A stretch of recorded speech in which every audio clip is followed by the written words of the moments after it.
दोस्तों, आज के इस वीडियो में हम लोग जान लेंगे क्लास 6 के साइंस का 15th चैप्टर हमारे चारों ओर वायु के बारे में, और साथ ही जान लेंगे इस चैप्टर से जुड़े क्वेश्चंस और आंसर्स के बारे में। तो चलिए आज का ये वीडियो हम स्टार्ट करते हैं।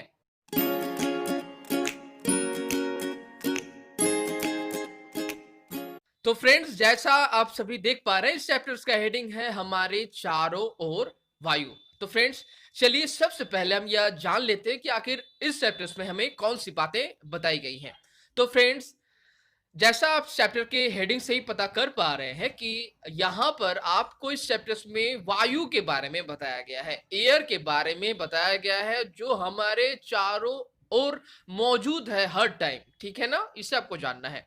आपको इस चैप्टर में बताई गई है कि वायु जो है जीवधारी के लिए कितने आवश्यक है, वायु में कितने सारे अवयव होते हैं, किन किन अवयवों से मिलकर वायु की सृष्टि होती है, क्या होते हैं ऑक्सीजन्स, क्या होते हैं नाइट्रोजन्स, कार्बन डाइऑक्साइड्स क्या होते हैं, जल वाष्प, बहुत सारी गैसेस जो अन्य मौजूद हैं वायु के साथ, वो आखिर क्या है। साथ में आप यह बात भी जान पाओगे कि वायुमंडल में जो गैसों का आदान प्रदान हो पा रहा है पौधों के साथ, जानवरों के साथ, वो कैसे समन्वय है, कैसे बैलेंस कर पा रहा है वायुमंडल के अन्य गैसों को। ठीक है ना, यह बात भी आपको इस चैप्टर में आप जान पाओगे। तो फ्रेंड्स, चलिए सबसे पहले हम यह जान लेते हैं कि आखिर हेडिंग्स में बताए गए हमारे चारों ओर वायु में आखिर इस वायु शब्द का आखिर क्या मतलब होता है। तो फ्रेंड्स, जैसा आप सभी जानते हैं, वायु जो है काफी सारे गैसों का एक मिश्रण है, जिसमें काफी सारे गैस जो है उनमें उपस्थित रहती हैं। उसमें ऑक्सीजन्स भी रहते हैं, नाइट्रोजन्स भी रहते हैं, कार्बन डाइऑक्साइड्स भी रहते हैं, हाइड्रोजन्स भी रहते हैं, हीलियम्स भी रहते हैं, धूल के कण भी रहते हैं, जल वाष्प भी मौजूद होते हैं। ये सभी एक साथ मिलकर वायु की सृष्टि करते हैं, और ये वायु हमारे इस पृथ्वी के चारों ओर परत बनाई हुई है, जिसे हम वायुमंडल कहते हैं। और इसी वायुमंडल के कारण हम आज बचे हुए हैं, हमारा आज अस्तित्व बना हुआ है इस पृथ्वी पर। आप सभी को पता है, हमारी पृथ्वी में जो वायुमंडल का जो परत है, जो एयर है, वह चांद पर नहीं है। इसीलिए चांद में जो है वह जीवन आज संभव नहीं हो पाई है, या फिर अन्य ग्रहों पर वायुमंडल की यह परत नहीं संभव हो पाई है। सिर्फ ये पृथ्वी पर ही संभव है। ठीक है ना, ये काफी मूल्यवान है ये वायुमंडल। और इसी वायुमंडल में एक परत है, ओजोन की परत। आप सभी जानते हैं, ओजोन की परत जो है हमें सूर्य से आने वाले पराबैंगनी किरण से हमें यह रक्षा करती है। तो आप सभी को पता होना चाहिए कि ये वायुमंडल काफी सारे क्रियाकलापों के लिए यह रेस्पॉन्सिबल होती है, उत्तरदायित्व होती है। वायु के कारण ही जो आग है वो जलते हैं, वायु के कारण ही हम सांस ले पाते हैं, जीवधारी आज सभी अस्तित्व वो बनाए हुए हैं। जितने भी सारे आप पौधे देख पा रहे हैं, वो भी ऑक्सीजन को ही ग्रहण करते हैं। आप सभी को पता होनी चाहिए फ्रेंड्स। ठीक है ना, लेकिन प्रकाश संश्लेषण में वो कार्बन डाइऑक्साइड को ग्रहण करते हैं, ऑक्सीजन का त्याग करते हैं। जितने भी सारे जीवधारी हैं वो सभी वायु को ग्रहण करते हैं, और पृथ्वी पर जीवन का संभव हो पाया है सिर्फ वायुमंडल के कारण ही। तो फ्रेंड्स, आपको यह बात भी जान लेनी है कि वायु जो है वो हमारे चारों तरफ मौजूद है। वायु जल में भी मौजूद है, वायु मिट्टी में भी मौजूद है। लेकिन जैसे ही हम आसमान में अगर हम ऊपर की तरफ जाते रहें, वहां भी वायुमंडल काफी किलोमीटर तक मौजूद होती है, लेकिन उसके एक निर्दिष्ट लेवल के बाद, एक निर्दिष्ट स्तर के बाद वायुमंडल जो है वो उपस्थित नहीं होती है। यह बात भी आपको जान के रखनी है। उसी तरह यह बात भी आपको जान के रखना है फ्रेंड्स, आप देख पा रहे हैं पिक्चर्स में भी कि जब भी हम लोग कोई भी पर्वतरोही जब पर्वत पर चढ़ते हैं, तो वो अपने साथ गैस की सिलेंडर को, ऑक्सीजन के सिलेंडर को वो कैरी करते हैं, वहन करते हैं। इसके पीछे का कारण यह है कि पर्वतों में जो शीर्ष जो जगह है, जहां पर टॉप लेवल जो है, यानी धीरे धीरे जब हम ऊपर की तरफ चढ़ते हैं, तो वायुमंडल की जो सघनता है, जो घनत्व है, वो धीरे धीरे कम होती जाती है। और कम वायु के कारण, कम ऑक्सीजन के कारण किसी भी व्यक्ति की मृत्यु हो सकती है। इसीलिए पर्वत आरोही जो होते हैं वो अपने साथ गैस के सिलेंडर, ऑक्सीजन गैस के सिलेंडर को वो कैरी करते हैं। यह बात भी आपको जान के रखनी है फ्रेंड्स। बहुत समय आपने ऐसा भी देखा होगा कि पानी के नीचे स्तर में भी काफी सारे लोग जो हैं वो तैरते रहते हैं, वो ऑक्सीजन के सिलेंडर को लेकर तैरते हैं। यह बात भी आपको जान लेनी है, क्योंकि पानी में भी जो है ऑक्सीजन्स तो होते हैं, लेकिन मनुष्य ऑक्सीजन से ले पाए, मनुष्य का फेफड़ा, मनुष्य का शरीर वैसा नहीं है जिस तरह मछली का है। मछली जल में घुली हुई ऑक्सीजन को ग्रहण कर लेते हैं, लेकिन मनुष्य जो है वो नहीं कर पाता है। ये बात भी आपको जान लेनी है। लेकिन यह बात जान लेनी है आपको कि पानी में भी ऑक्सीजन घुली हुई होती है। तो फ्रेंड्स, अब हम लोग जान लेंगे कि ये जो वायु है ना, वो किससे बनी हुई है। जैसा आप सभी देख पा रहे हैं, वायु काफी सारे अवयवों से मिलकर बनी हुई होती है। उनमें से जो पहला है वो है जलवाष्प, जैसा आप सभी देख पा रहे हैं। तो फ्रेंड्स, ये जलवाष्प क्या होता है, लास्ट के चैप्टर्स में आपने पढ़े थे कि जब भी हम लोग रेफ्रिजरेटर से एक पानी की ठंडी बोतल को निकाल कर हम लोग बाहर की तरफ रखते हैं, तो कुछ समय बाद हम लोग देखते हैं कि उसमें पानी की बूंदें जम गई है, वो जलवाष्प ही होते हैं। ठीक है ना, वो संघनन हो जाता है। वाटर वेपर जो भी मौजूद होते हैं, जो भी जलवाष्प जो मौजूद होते हैं ना, किस पे, वायुमंडल में जो भी मौजूद है, वो उसके साथ कांटेक्ट में आती है, उस ठंडी बोतल के साथ, और संघनित होकर हमें दिखाई देती है जल की बूंदों के रूप में। आप सभी को यह पता होनी चाहिए कि सूर्य की किरणें जितने भी जल के सतहों पर पड़ती है, तो पानी के सतहों से पानी गर्म होकर जलवाष्प के रूप में बदलने लगती है, वेपर के रूप में बदलने लगती है। ये वेपर ही हमारे वायुमंडल में मौजूद होती है, लेकिन ये काफी कम मात्रा में होती है। यह बात भी आपको जान के रखनी है फ्रेंड्स। तो फ्रेंड्स, चलिए अब हम लोग आगे बढ़ते हैं और जान लेते हैं वायुमंडल में एक और अवयवों का मौजूद होता है। ठीक है ना, वह है ऑक्सीजन। तो फ्रेंड्स, जैसा आप सभी जानते हैं ऑक्सीजन के बारे में, ऑक्सीजन एक रंगहीन, एक गंधहीन, एक स्वादहीन गैस है। ठीक है, और यह काफी सक्रिय गैस है, इसे भी आपको समझना है। हमारे इस पृथ्वी पर जितने भी सारे वायुमंडल की परत है, उसका ये 5वां हिस्सा है ये। ठीक है ना, 1/5 हिस्सा है जिसे हम लोग कहेंगे, यानी 20%, 20 से 21% जो ऑक्सीजन का परिमाण हमारे इस वायुमंडल में है। यह बात भी आपको जान लेनी है। अब है कि ऑक्सीजन किस तरह से हेल्प कर रही है हमारे इस जीवधारियों को, या फिर हमारे इस वायुमंडल में, या फिर हमारे इस पृथ्वी पर मौजूद जितने भी सारे जीवधारी हैं उन्हें। तो आप सभी को पता होना चाहिए फ्रेंड्स, हम जो भी सांस ले रहे हैं वो ऑक्सीजन ही है। जो भी जीवधारी इस पृथ्वी पर मौजूद है, वे सभी ऑक्सीजन को ग्रहण करते हैं और कार्बन डाइऑक्साइड का त्याग करते हैं। तो आप सोच पा रहे हैं कि ऑक्सीजन कितना ही इंपॉर्टेंट है, कितना महत्वपूर्ण है। क्या हम ऑक्सीजन के बिना जीवित रह पाएंगे? तो इसका उत्तर होगा नहीं, हम ऑक्सीजन के बिना जीवित नहीं रह पाएंगे। और ये ऑक्सीजन जो है काफी सारे कामों में भी सहायता करती है। जैसे हमें सांस लेने में, पौधे भी जो है वो भी जीवित है ऑक्सीजन के कारण, ये बात भी जान लेनी है। आग जो जलती है वो भी ऑक्सीजन के ही हेल्प से हो पा रही है। बहुत सारे काम है जो ऑक्सीजन जो है वो जिनके कारण से संभव हो पाया है। यह बात भी आपको जान लेनी है फ्रेंड्स। तो फ्रेंड्स, चलिए अब हम लोग आगे बढ़ते हैं और जान लेते हैं नाइट्रोजन के बारे में। ठीक है ना, तो फ्रेंड्स, आप सभी जानते हैं नाइट्रोजन हमारे हमारे वायुमंडल में जितने भी सारे गैसेस हैं, सबसे ज्यादा मात्रा में नाइट्रोजन उपस्थित होते हैं। ठीक है ना, नाइट्रोजन और ऑक्सीजन दोनों मिलकर 99% वायु को बनाते हैं, याद रखना है आपको। ठीक है ना, जिसमें नाइट्रोजन 77 से 8% नाइट्रोजन का परिमाण होता है, और 21% जो है वो ऑक्सीजन का परिमाण होता है। दोनों मिलकर 99% वायुमंडल को बनाते हैं, वायु में रहते हैं। ठीक है ना, लास्ट जो 1% है वो अन्य गैसेस रहती है, जिसमें कार्बन डाइऑक्साइड जो है, इसके अलावा धूल के कण होते हैं, वाटर वेपर भी, जलवाष्प भी मौजूद होते हैं। तो नाइट्रोजन, जैसा आप सभी जानते हैं कि ऑक्सीजन का संकेत होता है ओ, जैसा आपने कुछ देर पहले जाना। और ऑक्सीजन हम इस पूरे पृथ्वी पर जितने भी जीवधारी हैं उसके लिए कितना इंपॉर्टेंट है, कितना महत्वपूर्ण है, ठीक है ना?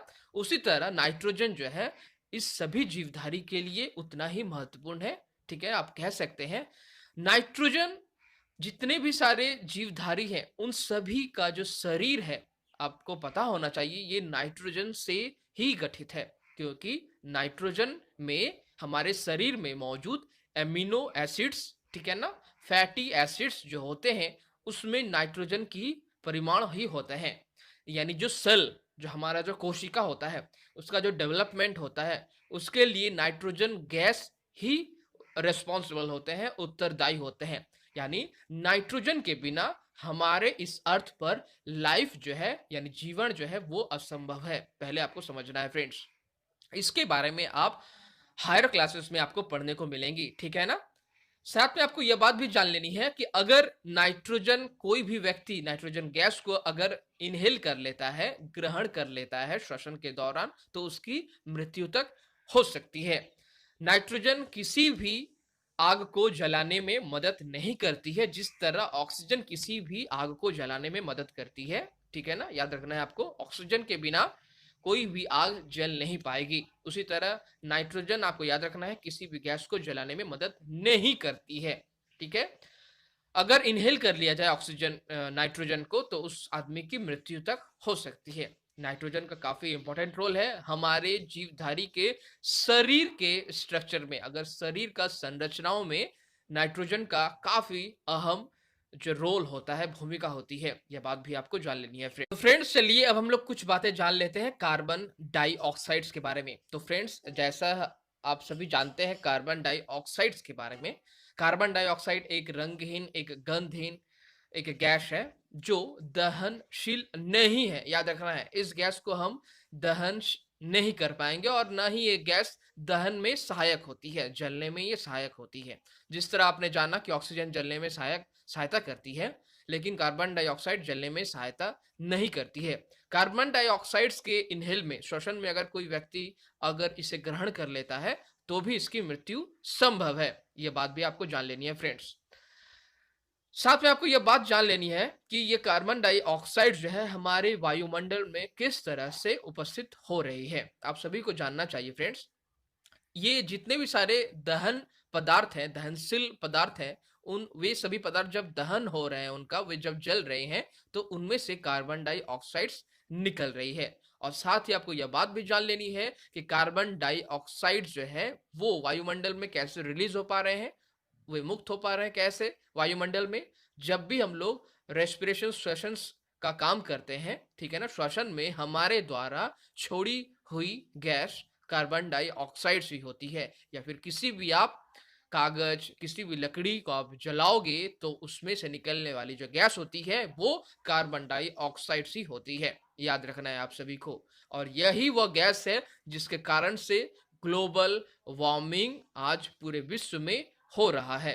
इस गैस की उपस्थिति बढ़ जाने के कारण हमारी जो पृथ्वी है यह काफी हीट को अवशोषित करने लगती है।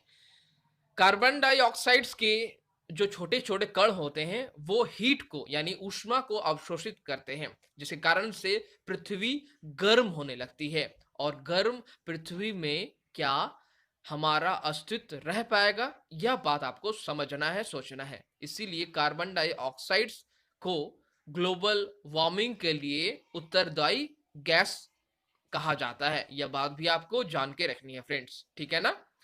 और यह बात भी जान लेनी है कि कार्बन डाइऑक्साइड जो गैस होती है यही वो गैस है जिसे पेड़ जो है वो प्रकाश संश्लेषण की क्रियाओं के दौरान ये ग्रहण करते हैं। यानी अगर हमें हमारी पृथ्वी को सही रखना है तो हमें पेड़ लगाने होंगे ज्यादा से ज्यादा, ताकि वो कार्बन डाइऑक्साइड को अवशोषित कर पाए और हमें हमारे लिए ऑक्सीजन को रिलीज कर पाए, ऑक्सीजन को मुक्त कर पाए।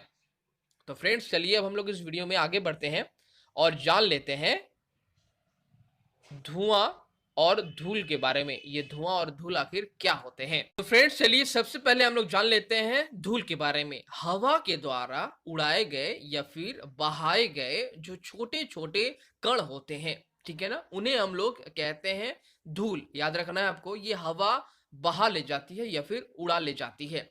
बहुत ही फाइन पार्टिकल्स होते हैं, बहुत ही सूक्ष्म कण होते हैं ये धूल, और ये धूल हमारे एयर में मौजूद होते हैं, याद रखना है आपको। धुआं क्या होती है कि कोई भी दहनशील पदार्थ से जब छोटे छोटे कण जो है वो रिलीज करते हैं, वो हवा में वो सस्पेंड होते हैं, दैट मीन्स वो हवा में तैरते रहते हैं, उन्हें ही हम लोग धुआं कहते हैं, याद रखना है आपको। यानी हवा में धूल भी मौजूद होती है, जो फाइन, जो छोटे छोटे पार्टिकल्स होते हैं जिसे हवा बहा के ले जाती है, उड़ा के ले जाती है, और धूल काफी समय आप देखोगे हमारे आंखों में घुस जाती है, ठीक है ना।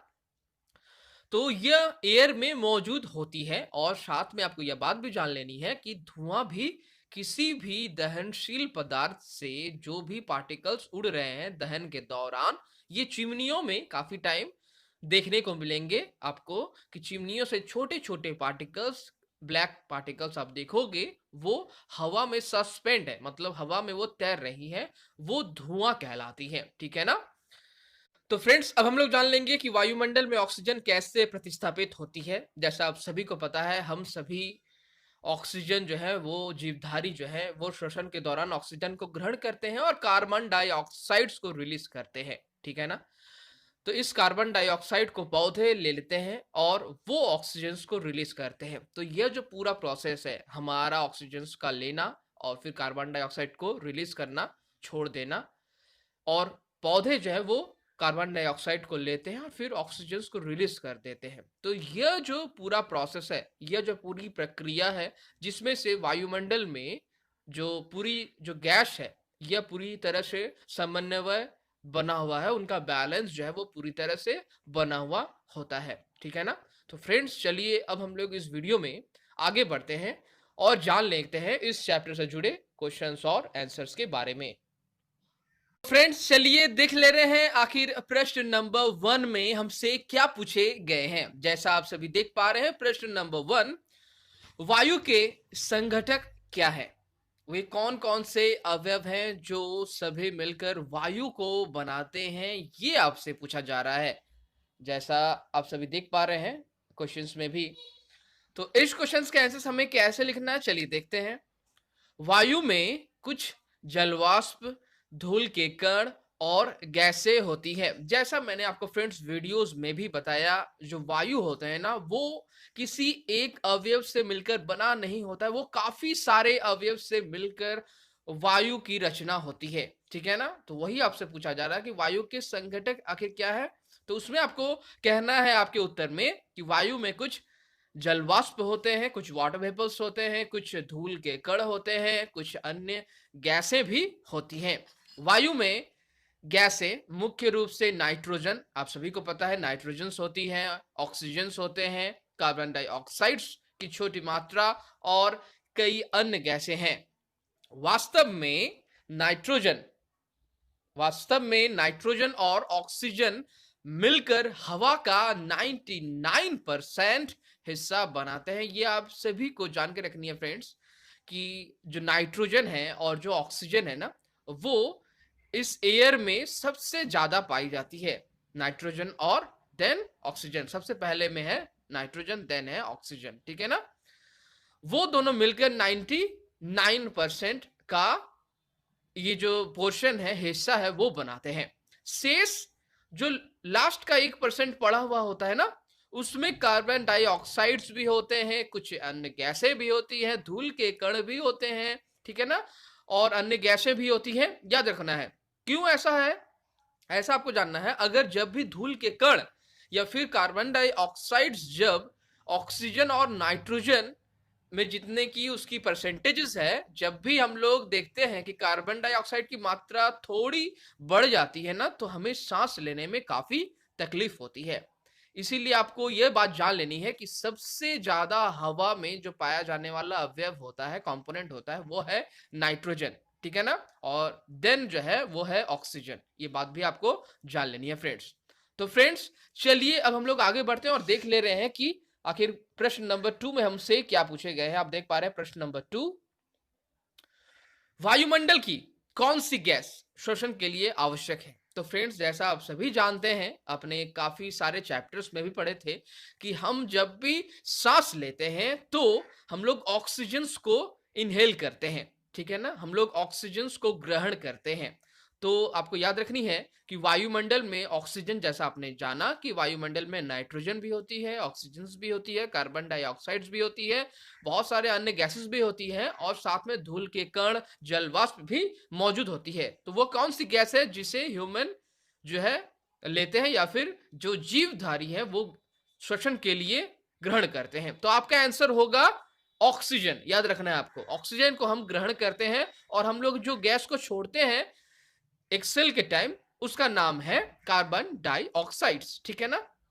तो फ्रेंड्स, आपको लिखना है कि वायुमंडल में ऑक्सीजन गैस श्वसन के लिए आवश्यक है। ये बात आपको प्रश्न के उत्तर में आपको लिखना है, ठीक है ना फ्रेंड्स। तो फ्रेंड्स, चलिए आगे बढ़ते हैं और देख ले रहे हैं कि प्रश्न नंबर 3 में हमसे क्या पूछा गया है।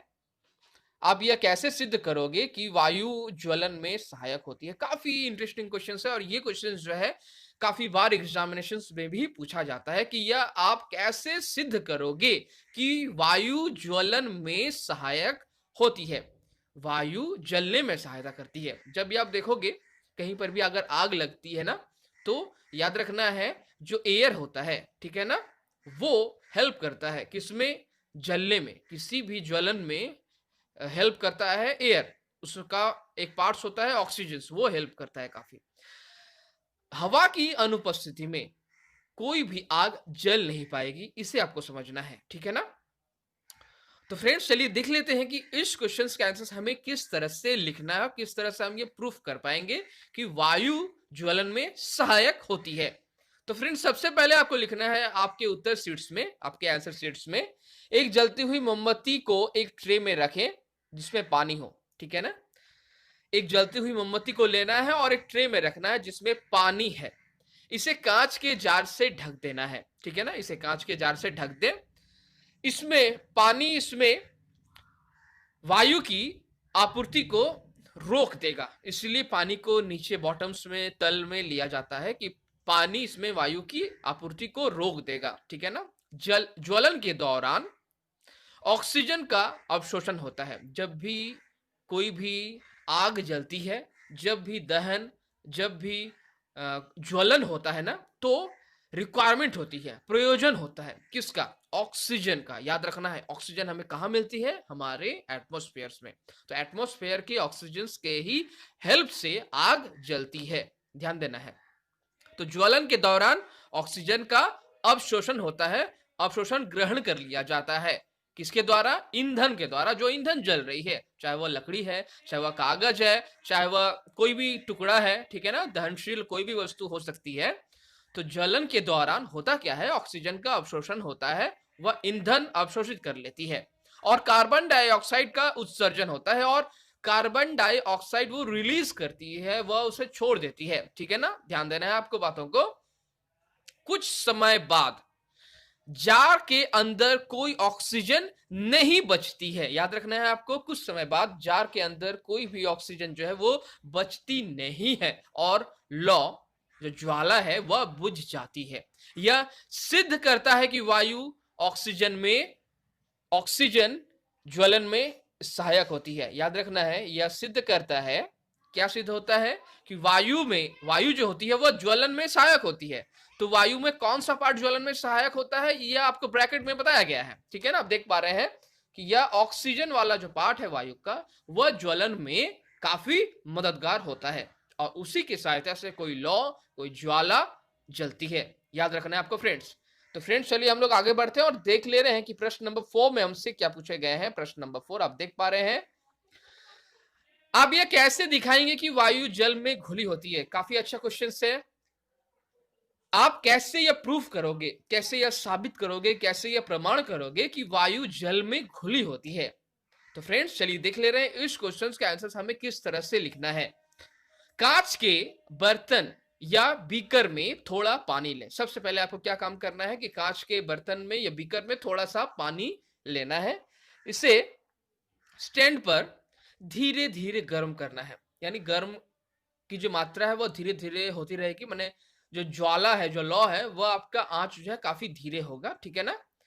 और बर्तन की आंतरिक सतह को आप ध्यान से देखोगे तो पानी के उबलने से पहले की जो परिस्थिति है, अवस्था है, ध्यान देना है। बर्तन के आंतरिक सतह को अगर अगर हम ध्यान से देखें तो पानी के उबलने से ठीक पहले का कंडीशन जो है, उसमें आप देखोगे कि हवा के बुलबुले की तरफ सतह की ओर ऊपर की ओर उठने लगते हैं। ये काफी बार देखा गया है कि जब भी पानी को धीमे आंच में जब गर्म की जा रही है, उबाला जा रहा है, तो पानी में उपस्थित जो हवा होती है वह बुलबुले के रूप में वह सतह पर आने लगती है।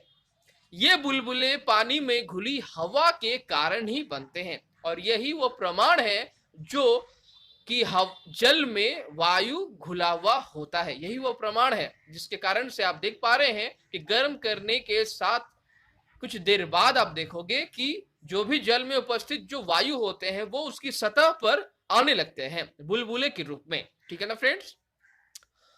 तो फ्रेंड्स चलिए अब हम लोग आगे बढ़ते हैं और देख ले रहे हैं कि प्रश्न नंबर 5 में हमसे क्या पूछा गया है। प्रश्न नंबर 5 आप देख पा रहे हैं, रुई का ढेर जल में क्यों सिकुड़ जाता है? तो रुई का जो ढेर है आपने देखा होगा, तो वह जल में देने के साथ वो क्यों सिकुड़ जाता है वो आपसे पूछा जा रहा है। तो फ्रेंड्स जैसा आप सभी जानते हैं कि जो रुई है उसमें भी वो काफी नरम होती है, ठीक है ना? उसमें एक्चुअली होता है हवा भरा होता है, वो हवा निकल जाती है और उसके ही जगह पर जल आ जाता है, तो जिसके कारण से क्या होता है कि रुई जो है वो सिकुड़ जाती है। ध्यान से समझना है।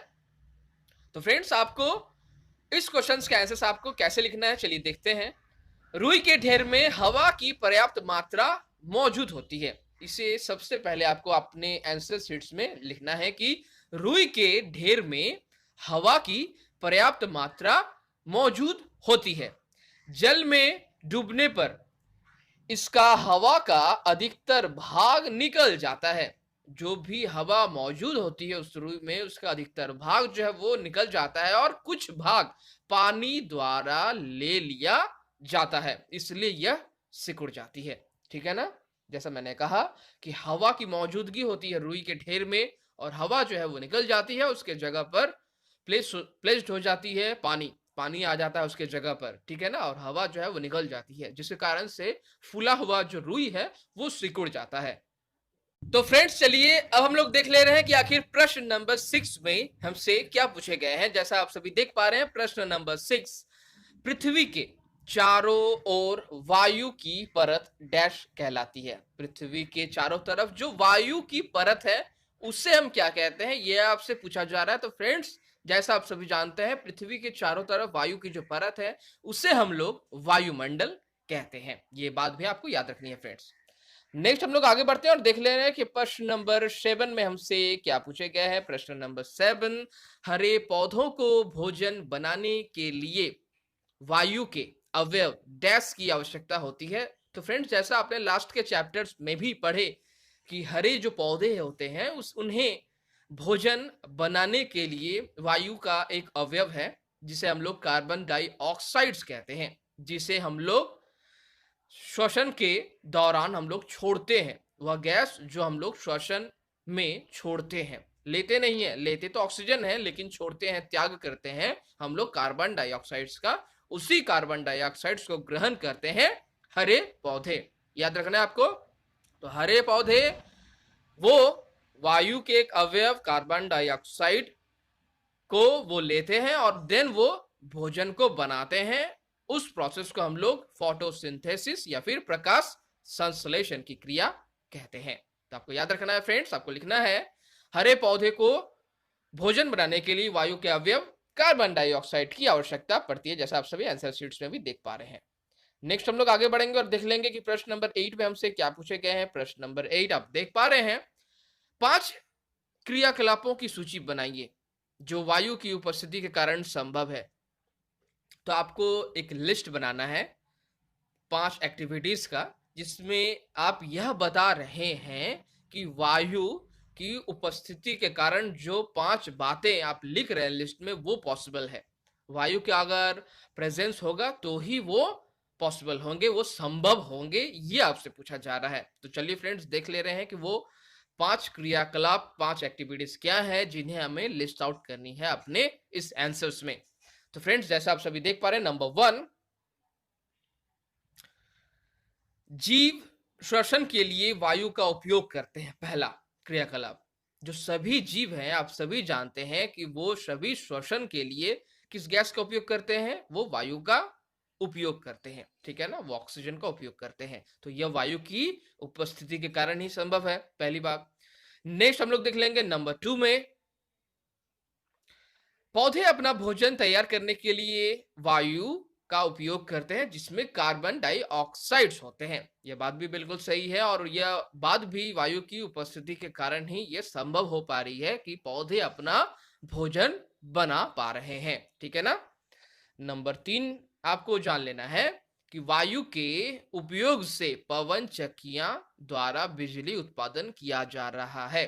यह बात भी आपको यह जान लेनी है कि वायु की उपस्थिति के कारण ही पवन चक्की, आपने देखा होगा फ्रेंड्स कि पवन वायु के उपयोग से, वायु के हेल्प से, सहायता से पवन चक्की होता है, ठीक है ना। एक ट्रायंगुलर, एक जैसा एकदम बिल्कुल पंखे जैसा दिखने वाला एक स्ट्रक्चर्स होता है जिसमें हवा के झोंकों से वो जो 3 ब्लेड्स हैं वो उसको रोटेट होते हैं, घूमती है और बिजली का उत्पादन होता है। याद रखना है आपको। तो वायु के उपयोग से पवन चक्कियों द्वारा बिजली का उत्पादन किया जाता है। यह कैसे संभव है? वायु की उपस्थिति के कारण ही यह संभव हो पा रही है कि उन पवन चक्कियों से बिजली का उत्पादन किया जा रहा है जिनका उपयोग आज हम कर रहे हैं, ठीक है ना। वायु ईंधन और पदार्थों को जलाने में मदद करती है। काफी इंपॉर्टेंट पॉइंट है ये फ्रेंड्स, याद रखनी है। वायु की सहायता से ही ईंधन, जो भी फ्यूल्स है ना, जो भी ईंधन है, जो भी दहन योग्य पदार्थ है वो जलती है, ठीक है ना। याद रखना है, जैसा आपने कुछ देर पहले पढ़ा कि कैसे या प्रमाण करोगे कि वायु जो है किसी भी दहन योग्य पदार्थ को ज्वलन में सहायक होती है, ठीक है ना। तो वायु ईंधन और पदार्थों को जलाने में भी मदद करती है। ये पॉइंट्स भी आपको लिखनी है, ठीक है ना। नेक्स्ट हमें आगे बढ़ना है और देख लेना है कि नेक्स्ट एक्टिविटीज क्या है आखिर। नेक्स्ट आप लिखोगे, वायु पौधों के बीजों और परागों में प्रकीर्णन में मदद करती है। जैसा आप सभी जानते हैं कि वायु के हेल्प से ही जो जर्मिनेशन होता है ना, बीज का जर्मिनेशन, इसके अलावा फूल जो खिलती हैं, ठीक है ना, कलियां से जो फूल खिलती हैं, फल होते हैं, ये सभी वायु के कारण ही पॉसिबल हो पा रहे हैं, ठीक है ना। ये बात भी आपको याद रखनी है। लेकिन कुछ हिस्से इंसेक्ट्स भी पूरा करते हैं इसके, ये बात भी साथ में आपको जान लेनी है, ठीक है ना फ्रेंड्स। नेक्स्ट आपको लिखना है कि वायु नौकायन, नौकाओं, ग्लाइडर, पैराशूट और हवाई जहाज के उड़ने में मदद करती है। आप सभी जानते हैं कि आसमान में जो भी हवाई जहाज जो उड़ रहे हैं, जो भी पैराशूट्स जो उड़ रहे हैं, ग्लाइडर जो चल रही हैं, जो नौकाएं जो तैर रही हैं, ठीक है ना, पानी में, वो नौकाओं में एक पाल होता है, ठीक है ना, एक कैनवस का बना, वो हवा के हेल्प से वो जाती है। ग्लाइडर जो आसमान में उड़ती है, बिल्कुल पतंग जैसा, काइट के जैसा, वो हवा के हेल्प से उड़ती है। पैराशूट आपने देखा होगा, पैराशूट्स भी हवा के हेल्प से उड़ती हैं। और हवाई जहाज, आप सभी जानते हैं कि हवाई जहाज भी हवा के ही हेल्प से उड़ती है। तो ये सभी काम पॉसिबल हो पा रहा है। ये सभी चीजें पॉसिबल कैसे हो पा रही है? तो वायु की उपस्थिति के कारण ही ये पॉसिबल हो पा रही है। अगर वायु अनुपस्थित होता तो इनमें से एक भी काम, इनमें से एक भी क्रियाकलाप पॉसिबल यानी संभव नहीं हो पाते। यह बात भी आपको जान के रखनी है फ्रेंड्स। तो फ्रेंड्स, चलिए इस वीडियो में हम लोग आगे बढ़ते हैं और देख ले रहे हैं कि प्रश्न नंबर 9 में हमसे क्या पूछा गया है। प्रश्न नंबर 9 आप देख पा रहे हैं, वायुमंडल में गैसों के आदान प्रदान में पौधे तथा जंतु एक दूसरे की किस प्रकार सहायता करते हैं, वो आपको बताना है। वायुमंडल में आप जानते हैं गैसों के आदान प्रदान होते रहते हैं। किसके द्वारा? पौधों के द्वारा, जंतु के द्वारा। तभी तो वायुमंडल में जो भी गैसों की जो मात्रा है वह बराबर बनी हुई है, ठीक है ना।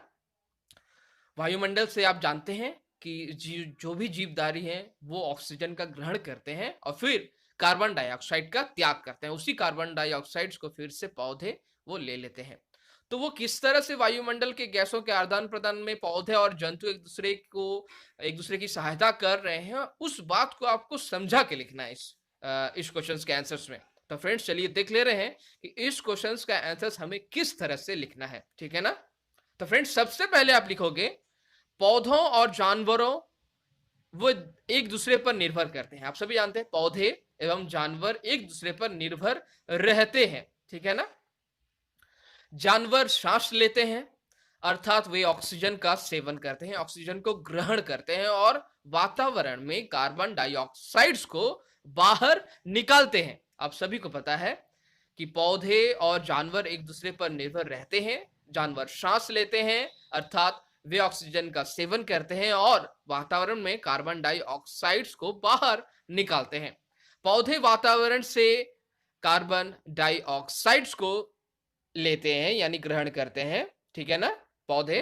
और प्रकाश संश्लेषण की सहायता से, प्रकाश संश्लेषण की क्रिया के माध्यम से द्वारा भोजन को तैयार करते हैं और ऑक्सीजन को वायुमंडल में लौटा देते हैं और फिर उसी ऑक्सीजन को हम जीवधारी जो है वो ग्रहण करते हैं, ठीक है ना। तो इस तरह से वायुमंडल में गैसों के आदान प्रदान में पौधे और जानवर एक दूसरे की मदद करते हैं, एक दूसरे का हेल्प करते रहते हैं। यह है पूरा स्ट्रक्चर, आपको समझना है फ्रेंड्स, ठीक है ना। तो फ्रेंड्स यह था आज का वीडियो, मिलते हैं हम लोग नेक्स्ट के वीडियोस में।